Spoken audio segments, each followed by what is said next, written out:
जय हिंद प्यारे साथियों, कुशल पर प्लेटफॉर्म पे आप लोग का तहे दिल से स्वागत है। आज का वीडियो जो है हम लोग इसमें ये देखने वाले हैं कि आखिर सेमेस्टर एग्जाम के हॉल में जाते हैं तो हॉल में हमारे स्टडी किस प्रकार से होनी चाहिए कि सारे जो आंसर राइटिंग होता है एवं टाइम मैनेजमेंट जो हमारा 3 घंटे का होता है वो अच्छे तरीके से हो जाए और प्रश्न का किस प्रकार से बनाना और पहले कौन सा बनाना, ऑब्जेक्टिव सब्जेक्टिव या 4 मार्क्स के 6 मार्क्स के, इन सारे चीज को आज के इस वीडियो में देखने वाले हैं और जो सब इंपॉर्टेंट टिप्स है उस चीज को आपको बीच में प्रोवाइड करने वाले हैं। तो बिना देर करते हुए चलिए वीडियो को शुरुआत करते हैं। अगर चैनल पर नए हैं तो चैनल को सब्सक्राइब कर लीजिए। अगर वीडियो फेसबुक पेज पे देख रहे हैं तो पेज को फॉलो करना ना भूलें। बाकी बात वीडियो को उन दोस्तों के साथ साझा कर दीजिए जो आपकी बार आपके साथ एग्जाम देने जा रहे हैं। इसमें हम लोग सबसे पहले देखते हैं कि क्या क्या पॉइंट्स हैं जो कि हम लोग को पकड़ने वाली बातें हैं। देखिए धीरे धीरे करके हर एक पॉइंट को समझते हैं और ये समझते हैं कि ये वाला वीडियो जो है किस जगह आपके लिए उपयुक्त है।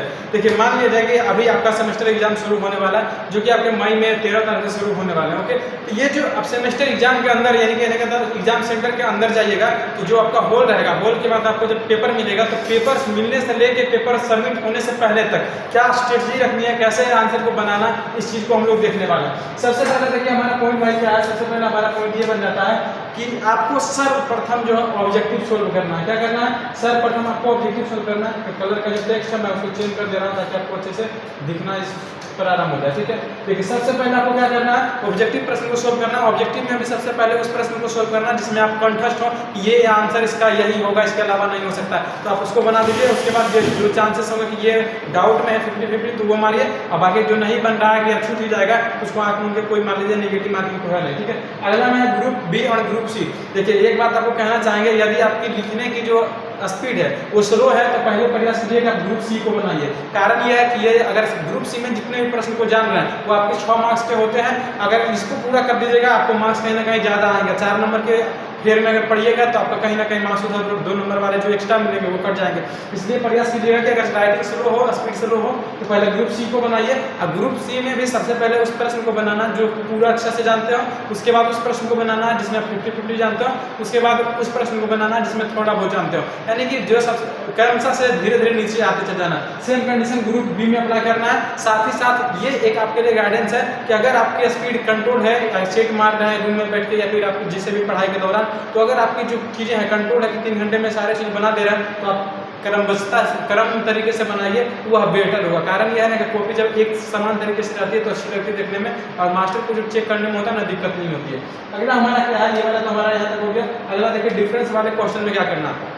देखिए बहुत सारे प्रश्न ऐसे आते हैं जहाँ पर बोल जाता है कि 2 टर्म दिया रहता है टेक्निकल वर्ड जिसमें डिफरेंस निकालने के लिए कहता है। जैसे मान लीजिए कि फ्रिक्शन फोर्स हो गया या फिर अदर एक फोर्स दे दिया उसमें डिफरेंस बोल दिया जाए या फिर वेक्टर और स्केल के पीछे में ये डिफरेंस वाले जाएंगे। इसमें आपको मैक्सिमम 5 से 6 पॉइंट देने हैं, इससे ज़्यादा पॉइंट नहीं देने हैं क्योंकि 5 से 6 पॉइंट में आपको फुल 4 मार्क्स के मिल जाएंगे। लेकिन याद रखिएगा यही डिफरेंस वाला यदि 6 मार्क्स में पूछा जाता है तो प्रयास कीजिए कि इसका 6 से 8 पॉइंट डालें क्योंकि इसमें इतना नंबर देना ही पड़ेगा।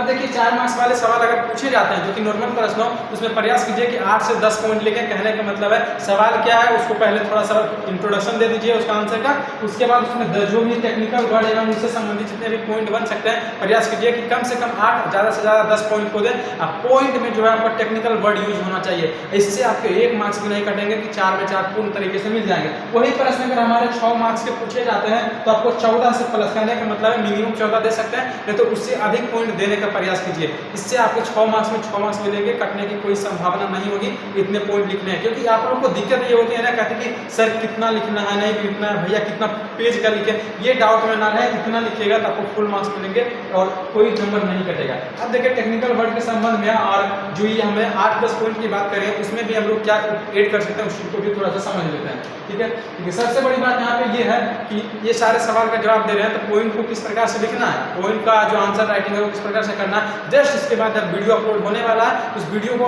उसका भी जो लिंक है हम वीडियो का डिस्क्रिप्शन में दे देंगे, आप वहाँ से लिंक करके वीडियो देख सकते हैं। ठीक है, कॉपी कैसे लिखना है, आंसर राइटिंग कैसे करना है। ठीक है, तो कॉपी को साफ सुथरा लिखें जो कि आपको पता चला है कि किस प्रकार से लिखना है। अगला है कि आंसर राइटिंग में टेक्निकल वर्ड का यूज करें जो कि मैंने आपको पहले ही बताया कि देखिए पॉइंट अब अगर सोचिएगा कि सिर्फ पेज भर देने से अगर काम बन जाता है तो आप बेवकूफ़ है, आप टीचर को भी मूर्ख बना रहे हैं और खुद भी मूर्ख बन रहे हैं। उसी स्थिति में कहीं लगता है उसके बाद आप घर में आते हैं तो सप्लीमेंट्री का यानी कम नंबर आ जाता है तो आप कहते हैं कि नहीं हमने तो पूरा इतना पेज लिखा था। भाई पेज लिखने से नहीं होता है, आप टेक्निकल वर्ड लिखिए। जैसे मान लिया जाए कोई प्रश्न आपका दिया गया पहला नंबर, ठीक है, अब प्रश्न दिया गया है ना, आप 8 पॉइंट लिखे हैं टोटल, ठीक है, 8 पॉइंट में आप केवल बेतुकी का काम किए हैं, जो मन ते मन में आया उससे संबंधित बस लिख दिए हैं, तो फिर हम गारंटी के साथ कहते हैं कि अगर 4 मार्क्स का नंबर प्रश्न तो आपको 2 नंबर मिलेंगे। लेकिन वहीं आपके परिप्रेक्ष्य में दूसरा बंदा होता है जो 6 पॉइंट भी लिखा लेकिन टेक्निकल वर्ड का लिखा है, तो आपकी अपेक्षा में कम लिखा, लेकिन टेक्निकल और एक्चुअल जो आंसर होता है वो लिखा है, तो उसको 3 नंबर मिलेंगे, ठीक है ना। यहाँ पे कॉपी का कितना लिखते हैं ये इंपॉर्टेंट नहीं होता, बल्कि आंसर क्या देते हैं वो इंपॉर्टेंट होता है। ओके,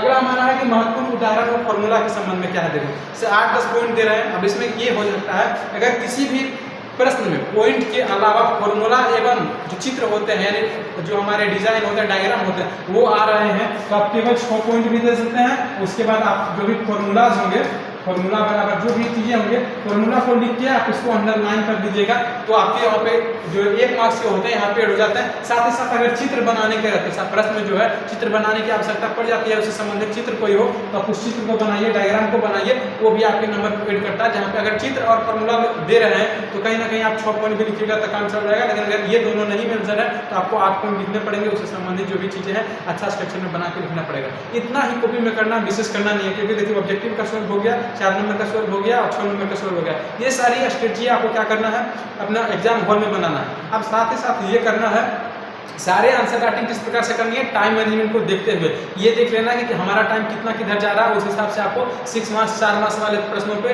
टाइम देना है। साथ ही साथ ये देखना है कि जो प्रश्न नहीं आ रहा है उस पर टाइम वेस्ट नहीं करना, बल्कि जो आ रहा है पहले उसको बनाना है। कहीं ना कहीं आप क्वेश्चन नंबर पहले लिख दीजिएगा ना, आप मान लीजिए क्वेश्चन नंबर करके 2 कर दिए और उसके बाद में क्वेश्चन नंबर 1 का आंसर दे दिए, कोई दिक्कत नहीं, आपका नंबर उतना ही मिलेगा, क्योंकि वहाँ से देख लेंगे कि ये किस नंबर का आंसर है और ये किस नंबर का आंसर है। ये सारी चीजें हैं जो कि आपको एग्जाम हॉल में बहुत ही मदद करेगी और आपको एग्जाम में ज़्यादा नंबर गेन करने की सहूलियत प्रदान करेगी।